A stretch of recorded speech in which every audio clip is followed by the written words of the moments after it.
এই রেসিপিটা বানাবার জন্য আমি নিয়েছি এই 6টা বেগুন কড়াই নিয়েছি কেটে টুকরো করে একদম কচি, আর কাঁটা বেগুন কেটে নিয়েছি একদম কচি কাঁটা বেগুন, 1/2 পিস নিয়েছি একটা বড় বেগুনের। আর এদিকে আমি নিয়েছি একটা বড় আলুর হাফ আলু কেটে একটু বড় করে পিস করেছি। আর নিয়েছি একটু ধনিয়া পাতা, একটু আদা, ওটা পুড়ে নেব, একটু ফোড়ন নিয়েছি, একটা তেজপাতা নিয়েছি, আর হলুদ লবণ জিরে দিয়ে নিয়েছি, আর 2 পিস মাছ নিয়েছি। তো মাছটা আমি ভাজতেই দিয়ে দিয়েছি, তো ভাজা ভাজা হয়ে গিয়েছে লাল মতো, আমি যা নামিয়ে ফেলছি। তো চলুন রেসিপিটা করেই ফেলি। ভাজাটা বসিয়ে দিয়েছি।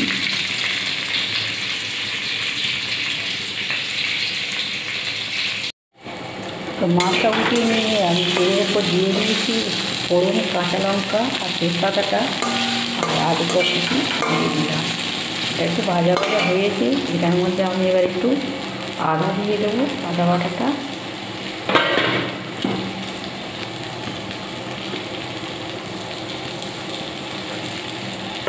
আদাটা কুড়িয়ে রেখেছিলাম।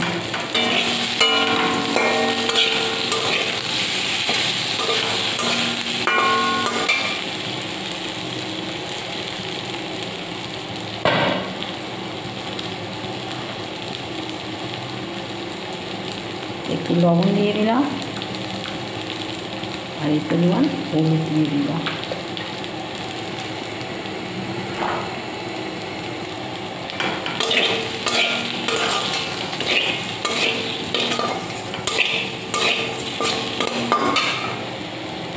এবার এটার মধ্যে আমি বেগুন আর ঝুলটাগুলো দিয়ে দিলাম।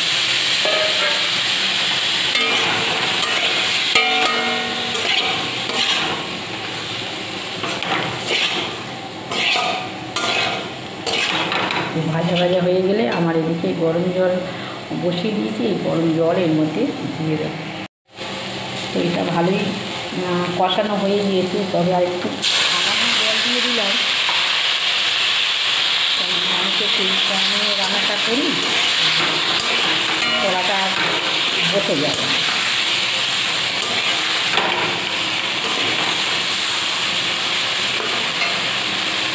এইটার মধ্যে আমি এবার গরম জল দিয়ে দেবো।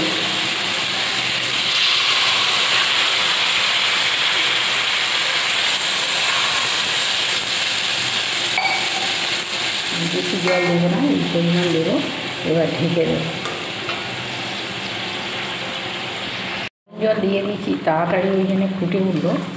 বেগুনটা গরম জলে দেওয়ার কারণ হচ্ছে বেগুনটা দড়কে যায়, অনেক সময় বেগুনের গন্ধ হয়, কিন্তু গরম জলটা দিলে এর গন্ধও হয় না, দড়কে যায় না। আমি যেহেতু এই মাছের মাথাটা কত বড়, ওই জন্য এটা একটু আগে দিয়ে দিচ্ছি। ও আর পরে অন্য মাছে, তখন আমি বললাম 2 পিস, কিন্তু আমি এখন 3 পিস মাছ ভেজেছি। তো 3 পিস মাছ এর মধ্যে দিয়ে দেবো। কালার এসছে আর সুন্দর মানে ঘ্রাণ বেরোচ্ছে একটা, এটার মধ্যে একটু এবারেই জিরার গুঁড়োটা দিয়ে দিলাম।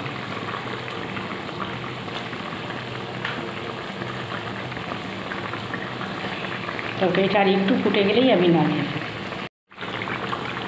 একদম মাছের তরকারিটা রেডি। আর এবার আমি একটুখানি ধনিয়া পাতা ছড়িয়ে দিলাম। যারা বেগুন পছন্দ করেন তাদের এই রেসিপিটা খেতে খুব সুন্দর লাগবে, দারুণ টেস্টি হয়। তো এটা রেডি, এবার নামিয়ে দেবো।